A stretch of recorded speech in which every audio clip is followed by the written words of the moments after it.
Experiencing issues with your Dell docking station? Let's get you back on track. Most problems stem from a few key areas: power, connectivity, drivers, and firmware. First, ensure your USB-C or Thunderbolt cable is securely connected and supports sufficient wattage like 100 watts for WD-19. If there's no power or recognition, try resetting the dock by unplugging it for 30 seconds.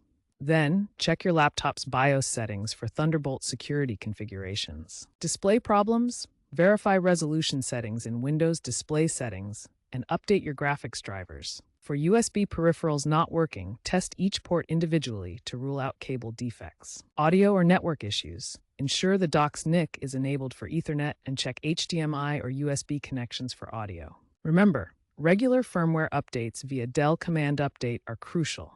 Aim for monthly checks.